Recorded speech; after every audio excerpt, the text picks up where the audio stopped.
দুর্গাপুরের তানসেনে তৃণমূলের পোলিং ক্যাম্পে হামলার অভিযোগ বিজেপির বিরুদ্ধে, কর্মীদের মারধরের অভিযোগ, বেশ কয়েকজন তৃণমূল কর্মী জখম, আহতদের ভর্তি করা হয়েছে দুর্গাপুর ইস্পাত হাসপাতালে। পাশাপাশি সিপিএম এর কার্যালয়ে ভাঙচুর চালানোর অভিযোগ তৃণমূলের দিকে। তৃণমূল কর্মীরা এই ঘটনার পরে বিজেপি কর্মীদের ধাওয়া করে। ব্যাপক উত্তেজনার পরিস্থিতি সামাল দিতে মোতায়েন দুর্গাপুর থানার বিশাল পুলিশ বাহিনী। মন্ত্রী প্রদীপ মজুমদার ঘটনাস্থলে এসে পৌঁছে জানান যে তৃণমূল প্রথম থেকেই যে রাম বামের জোটের কথা বলে আসছিল, আজ তা প্রমাণিত হলো। এখন আবার তাদের সঙ্গে আরেকটি দল মিশেছে। এরা ত্রিমূর্তি গণতান্ত্রিক ভাবে হেরে যাওয়ার আতঙ্কে আমাদের এরকম আক্রমণ করেছে। আর রাম আর বাম যা আমরা বরাবর বলি, এখন তো বামের সঙ্গে আবার অন্য দলও যুক্ত হয়েছেন সবকিছু ভুলে গিয়ে। তো এরা ত্রিমূর্তি, তারা তৃণমূল কংগ্রেসকে গণতান্ত্রিক পদ্ধতিতে হেরে যাওয়ার আতঙ্কে আমাদের উপরে আক্রমণ করেছে। তার নিদর্শন এখানে রয়েছে। কোনটা? নিশ্চয়ই কমিশনকে তো আমরা জানাবোই, এবং অলরেডি জানানো হয়েছে, এবং আমরা এখানে পুঙ্খানুপুঙ্খ সব যে পরিস্থিতিতে এই ঘটনা ঘটিয়েছে তা নিয়ে রাম বাম সব যে যৌথভাবে তৃণমূলের উপর আক্রমণ করছে, যে কথা আমাদের দল বারংবার বলছে, সেটাও প্রমাণিত হয়ে গেল মানুষের চোখের সামনে। শেষ মুহূর্তে তারা দেখলেন যে রাম বাম কিরকম ভাবে গলা জড়াজড়ি করে তৃণমূলের উপর ঝাঁপিয়ে পড়ল।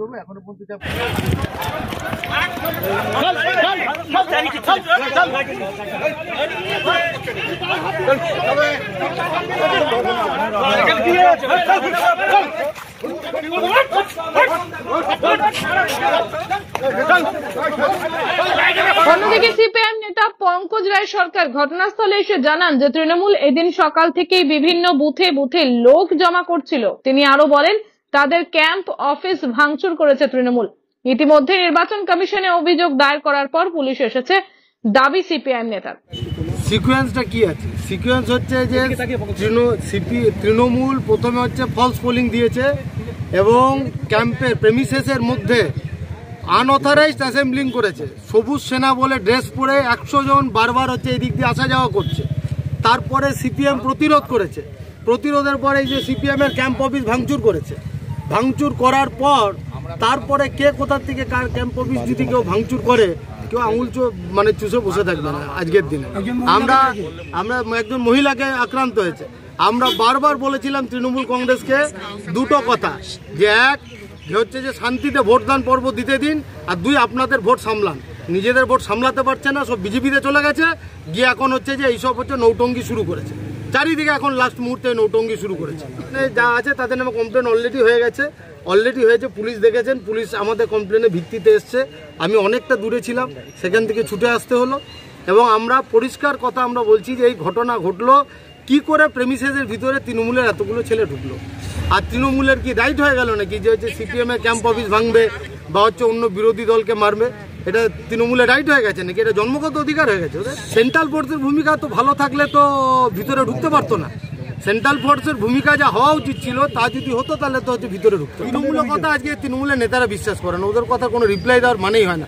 যদি কোথাও আক্রান্ত হয়, এই যে আমাদের ক্যাম্প অফিস ভেঙেছে, ফলস পোলিং দিতে গিয়ে মারধর করেছে, তারপরে কিন্তু আমি বললাম যে মানুষ কিভাবে ঐক্যবদ্ধ হবে তা তৃণমূলের গ্রামারে হবে না। আবার এইসব জিনিসপত্র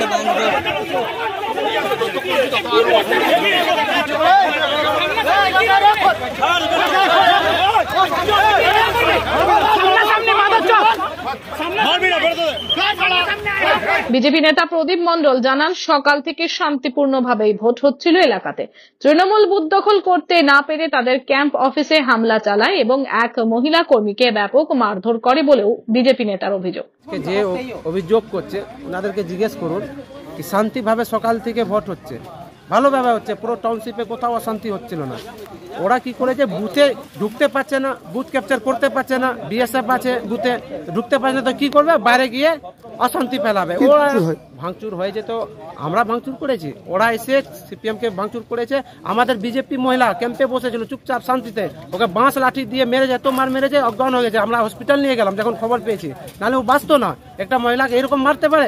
ওরা আমরা কেন করতে যাবো? ওরা নিজেদের মধ্যে মারপিট করে, দেখছো একটা পার্টি অফিস দেখছো কত টিএমসি ঝান্ডা দেখা যাচ্ছে, এদিকে নিজেদের মধ্যে মারপিট করে লেগে আছে দিন সারাদিন। বুথে ঢুকতে পারছে না, উপরের নেতা বলছে তুই বুথ ক্যাপচার কর, এরা বুথে ঢুকতে পারছে না, এজন্য নিজেদের মধ্যে লেগে আছে। দুর্গাপুর থেকে চঞ্চল চৌধুরী রিপোর্ট, ক্যানভাস।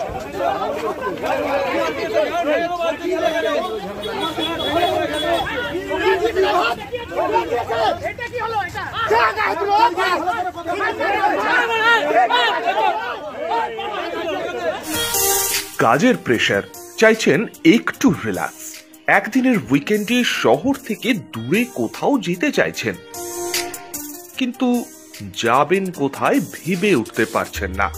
চলুন না ঘুরে আসি তারাপীঠ। আর তারাপীঠ মানেই মধু মমতা হোটেল অ্যান্ড রিসর্ট, যেখানে গেলে আপনার মাইন্ড একদম ফ্রেশ। তাজা অক্সিজেন সাথে গ্রাম্য পরিবেশ আপনাকে হাতছানি দেবে। AC deluxe room, swimming pool, gymnasium, indoor games আর সাথে আপনার পছন্দের মতন ডিশ। এছাড়াও যে কোনো সামাজিক অনুষ্ঠানে আজই বুক করতে পারেন মধু মমতা হোটেল অ্যান্ড রিসর্টের ব্যাংকুয়েট হল। রাত জাগা তারাদের সাথে, পরিবার বা বন্ধু বান্ধবের সাথে আপনিও সময় কাটাতে পারেন হোটেলের লনে। তাই ভুলবেন না, তারাপীঠ মানে hotel Madhu Mamata and resort.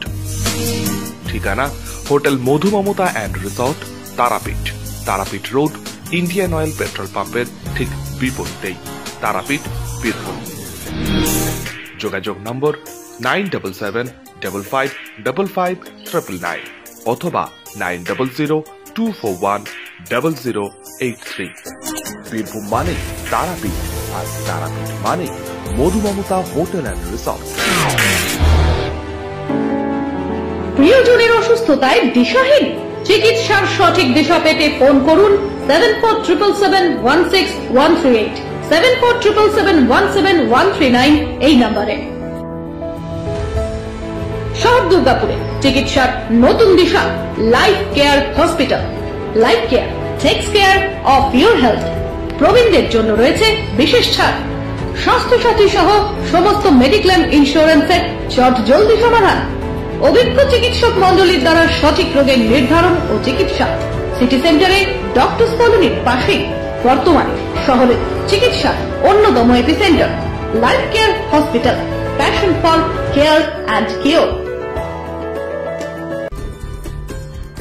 সহজেই স্বাস্থ্যসাথী কার্ডের মাধ্যমে সুচিকিৎসার একমাত্র প্রতিষ্ঠান সিটিজেন হসপিটাল, বিধাননগর, দুর্গাপুর।